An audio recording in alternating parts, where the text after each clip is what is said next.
Na Farasi wa Vita. Mambo vipi Farasi wa Vita? Bwana safi ndugu yangu, mambo yanaendaje? Alhamdulillah, namshukuru Mwenyezi Mungu. Mungu ni mwema, tuko imara kabisa. Hakika Mungu ni mwema. Bana, mada kuu mezani leo, tuzungumzie mkutano wa waandishi wa habari na watu wa Young Africans, wazee wa Yanga leo walikuwepo wanazungumza kuelekea mchezo wa dabi. Bado msimamo wao ni ule ule, hawataki kucheza. Unafikiri kwa upande wako mustakabali wa hili jambo, unafikiri nini kifanyike zaidi? Yeah, of course mustakabali ulishashindikana kupatikana toka siku na siku kwa nyuma, umeendelea kutafutwa mzizi wa kumaliza hili swala, na imeonekana kabisa hakuna chochote ambacho kinaweza ikafanyika kwa sababu wanapishana, hata vikao nadhani hawakai kwa ajili ya kukubaliana jambo moja. Imekuwa ni vita fulani ambayo inatembea mitandaoni, baadhi ya kutoka upande wa Young Africans na kutoka bodi sambamba na TFF. Sasa ambacho nakiona kinaenda kufanyika ni kweli Yanga naamini hawatoenda kucheza kwenye hii dabi. So maana yake kama Yanga hawatoenda kucheza wanapokonywa alama 15. Na katika kikao cha leo imesikika kauli ya mzee mmoja wa Yanga Afrika pia akisema siku ambayo Yanga ikipokonywa hata alama moja ndiko ambako ligi itaishia siku hiyo hiyo. Na mimi natamani ifike mapema sana ili niweze kuona yale ambayo nilidhani hayawezi kutokea na kumbe yanaweza kutokea. Unajua wakati mwingine tunaweza ukawa tunatishana, tunaogopeshana kwamba sasa itakuwaje kama ligi yenyewe itaisha siku hiyo. Sasa ifike muda tuanze kukubaliana na hali kwamba wacha tufike kule ambako wanataka ili tuweze kuona kila ambacho kitatokea. Mpira wa miguu kwenye ardhi yetu ya Tanzania haupo kwa ajili ya Yanga peke yake, wala haupo kwa ajili ya Simba peke yake, wala wasijui wa Azam, sijui JKT. Yaani huu mpira upo kwa ajili ya wananchi wa Tanzania, ambao raia wa Tanzania na wasio raia wa Tanzania waliopo ndani ya Tanzania na hata nje ya mipaka ya Tanzania. Hii ni burudani yetu, bidhaa yetu ambayo tunatakiwa kuilinda. Sasa kuna nguvu ya kulinda brand ya ligi yetu, lakini kuna nguvu ipo kumbe ya makusudi kuichafua na kuharibu brand ya ligi yetu. Hatujui nani anaharibu. Je, ni bodi ya ligi kwa maamuzi ambao waliyatoa, ama ni upande wa Young Africans kushinikiza alama ambazo hawawezi kupewa kivyovyote vile? Hakuna kanuni wala maelekezo yanaweza kuwapa alama 3 Young Africans. Ila sasa wanachokifikia cha kugoma ndicho ambacho hata sisi sasa ambao huwa matomaso. Unajua ukisoma sana Biblia kuna maandiko, kuna watu inabidi uishi kwa kujifunza. Kuna mtu anaitwa Tomaso, yani yeye ni shuhuda mpaka aone kwa macho. Hatutamani itokee shida kubwa kwenye mpira wa miguu, lakini kuna wakati tunatamani tuwe matomaso tuone nini kitatokea. Ninachokifikiria mimi, Yanga wakipokonywa alama 15 na wakaamua maamuzi watakaoamua kuiamua, itakuwa ni moja ya ukombozi mzuri sana wa mpira wetu hapa Tanzania. Yaani mpira wetu umegubikwa na mambo mengi sana ambayo yanafanywa kana kwamba inauzwa biashara ya magendo. Ndo mpira wetu ambao kuna vitu vingi unaogopa hata kuvisema. Waandishi wa habari na wachambuzi wanajua vitu vingi sana kwenye mpira wa miguu, ila wamefikia hatua wanaogopa kusema ukweli ambao unaendelea kwenye mpira wa miguu. Ndio maana nasema imekuwa sasa mpira wetu kana kwamba ni biashara ya magendo, unafichwa. Yaani kuna vitu ukivisema kweli unachukiwa, utapigwa simu nyingi, kufungiana, sijui adhabu mara hivi. Kwa hiyo sasa yote hayo ndio yamezaa haya, kwa sababu hatukutaka kurekebisha mpira wetu toka huko nyuma. Ametokea kiongozi ama viongozi wachache ndani ya Young Africans wako tayari kurekebisha mpira wetu kwa kuisimamia haki ambayo inatakiwa kufanyika. So mimi niko proud na msimamo wa Young Africans kwamba hawachezi kwa kila ambacho wanakiamini wao, na hata mimi nikikaa nikiangalia hii sinema toka mwanzo nagundua kuna mahala bodi wao ndo wamefuga yote haya. Yaani bodi na TFF walikuwa na nafasi ya kumaliza yote haya toka mapema, lakini wao ndo wametufikisha hadi sasa hivi. Maana yake sasa mimi niko proud kuona Young Africans wanagomea hii mechi. Hata wazee kuagiza kwamba TV yenye mamlaka ya kuonesha zile mechi waache kutangaza hiyo mechi, kwa sababu wanawatangazia kina nani?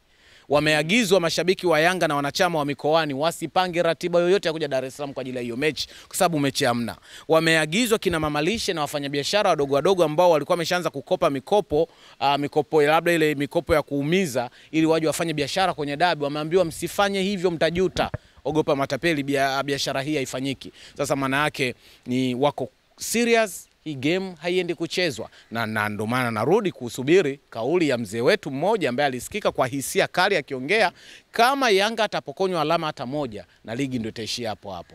Mimi natamani kusubiri. Lakini wenyewe Young Africans pia baadhi ya mashabiki walisema kwamba kama endapo baadhi ya viongozi wakijiuzuru kwenye bodi ya ligi ndipo pengine watafikiria kwa upande wa pili mechi iweze kuchezwa. Nafikiri juu ya kauli hiyo itakuwa iko sawa zaidi. Nani ajiuzulu? Hamna kujiuzulu pale bodi ya ligi. Yaani wote wamekosea. Watu wa bodi, watu hawa, vilabu vyote, wote wamekosea na wao basi wajiuzulu. Kwa sababu kwenye hili ukikaa chini bila ushabiki wa timu yoyote, utagundua Simba na makosa, Yanga na makosa, bodi na makosa, TFF na makosa. Sasa wote wajiuzulu basi. Kama wote kila mmoja anaangalia kwenye kosa, watu wajiuzulu. Lakini binafsi mimi sioni mwenye haja ya kujiuzulu. Uje kujiuzulu kitu kingine watu tunakikosea. Hiki kitendo kina tafsiri kwamba mimi farasi wa vita nimetambua makosa yangu.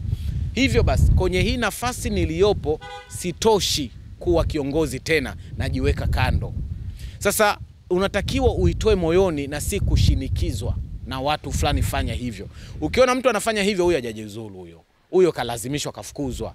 Sasa hawa viongozi wa bodi hawataki kufukuzwa na hakuna mwenye nia kujiuzulu, kwa sababu kungekuwa na mtu yote mwenye nia tungeshaona maandiko, tungeshaona taarifa, lakini na wao wamekaa kimya. Tafsiri yake wanalazimishwa kuondoka kwenye lile eneo ambalo wao wanapata mkate wao wa kila siku. Huu mpira una mambo mengi. Kuna wengine tunautazama kama ni burudani na wengine wanautazama kama ni kazi ya kupata pesa maisha kila siku. Kwa hamwezi kufika safari moja. Kiongozi mmoja anaweza kanataka madaraka, ananenepesha tumbo lake kwa kuwakandamiza wengine au kwa kupigania udhaifu wa wengine ili wazidi kudidimia. Haya yapo duniani kwenye mpira. Kwa mpira ni kijiji kiflani hivi, ama ni biashara pia ya kikundi fulani hivi cha watu wenye idea na yani kama masoko tu, kama biashara za kufanya. Kwa ndo mpira ambako umefikia. Ngoja tuone mpira wetu unaelekea. Lakini swali jingine nataka nikuulize, hii sakata la rushwa na mambo ya hapa na pale ambayo alitokea wenzetu, shirikisho duniani FIFA kwa nyakati tofauti, kwa nyakati zile ambapo rais wa FIFA alikuwa ni Sepp Blatter, rais wa FIFA ambaye ni wa Uswizi, alijiuzulu kutokana na masakata haya mambo ya rushwa na hapa na pale. Unafikiri kwa viongozi wetu wa soka hili la Tanzania, pengine ikibainika kuna mambo ambayo yako ndivyo sivyo, pengine wanaweza wakajiuzulu kwa namna ilivyo? Of course wa kupeleka hizo taarifa sasa kwamba kuna rushwa imefanyika kwenye mchezo fulani, huyo ndo hayupo. Yaani ubaya ni kwamba tunaitaka haki alafu tunakataa kuuacha unafiki. Yaani mpira wetu shida yake ndo hiyo moja, kwamba tunataka itendeke haki lakini tunaendelea kukumbatia unafiki. Sasa hivi vitu vyote vile haviwezi kwenda. Yaani kwamba kuna watu wanajua kabisa kwamba mpira wetu na rushwa na wana vithibitisho, lakini hawataki kuvitoa. Huo ndo unafiki. Wakitoka mbele za watu na wao rushwa haitakiwi michezoni, wakati wao wana vithibitisho vya rushwa. Sasa kwa nini usivitoe kama kweli una nia ya kweli? Ndio maana nasema kuna namna sura ya sisi wadau wa mpira tunataka mpira wetu unyooke, lakini miongoni mwetu kuna wanafiki wanatunafikia kwenye safari yetu ya kunyoosha mpira, kwa sababu kuna watu wanajua kabisa kuna rushwa na wana vithibitisho na hawatoi. Tuliobakia ni sisi ambao hatuna vithibitisho, tunabaki kusema tu huenda kuna harufu ya rushwa kwa sababu hatuna vithibitisho. Sasa hatuwezi kutoboa kwenye hii hali. Kilichobaki ni kusubiri tu lolote litokee janga, kwa sababu inatajwa pia mpira wetu huu kwenye hii kesi inaweza kapelekwa mahakamani. Manake ikipelekwa kwenye mahakama hizo kawaida, mpira wetu unaweza kukutwa na kifungo. Ligi yetu imagine ikafungiwa miaka 3. Kwamba Tanzania sasa ligi isichezwe miaka 3. Kwamba manake tutakuwa tunashabikia basketball, tunashabikia tennis, tunashabikia boxing. Hiyo miaka 3 ikija kurudi sasa ligi ndio inarudi ile funguli ya mwangwangwa kila mmoja aingie, ndio yale ya Kenya. Gor Mahia kawa dhaifu kwa sababu wadhamini wamekimbia. AFC Leopards kawa nyanya kwa sababu mabwanyenyi walikuwa wanawapa hela wamekimbia, hawataki kuchafuliwa. Kwa sababu hii ligi yetu, tukumbuke wakati tunafanya hiki kitu kama kichekesho, tunaichafua brand ya Azam ambao wanaonesha hii ligi. Sio, tunaichafua brand ya NBC ambao ni wadhamini wa hii ligi. Lakini sisi tunaichekea tukala kwamba ni kila mmoja anaripoti tu wacheze, lakini hatuamini kama hii ligi yetu brand yake inachafuka. Watu wameweka pesa. Mdhamini mkuu aondoke, mfano mdhamini anayefuata naye aondoke, hii ligi yetu kwa na thamani tena. Tutakuwa tunacheza kama ligi ya nchi nyingine, Somalia, Sudani, huko ambako ligi zao hazina mashiko. Ndio maana nasema tukifika huko wanakotaka tufike, tukija kurudi baada ya miaka kadhaa ya kifungo, ndiko ambako utarudi kama Asante Kotoko ya Ghana imekuwa dhaifu sawa na wengine wanakuja Belkan Chelsea wanatawala. Ndo hayo. Labda sasa Nyimba naye akapotea, kwa maana yake inaweza tukaje baada ya miaka kadhaa ya kufunguliwa hakuna tena ukubwa wa Simba na Yanga. Labda sikio Singida Black Stars ndo mkubwa, labda Azam sasa ndo muda wake wa kutawala. Kwa hiyo mengine kumbe yanalazimika yatokee ili mapinduzi makubwa tunayo yachukia kwenye mpira wetu yaweze kujibika. Mimi naunga mkono hoja ya Yanga. Asante sana. kwamba hawachezi, na wanaoendelea kuongea masuala ya kucheza wakome mara moja. Yanga hawachezi hii mechi na hawako tayari kupokonywa alama. Wakipokonywa alama hata moja, ligi ishia. Wanasema ligi itaishia hapo. Hapo ndio kunakosubiri. Kama haitochezwa mechi yao, Simba ni bingwa.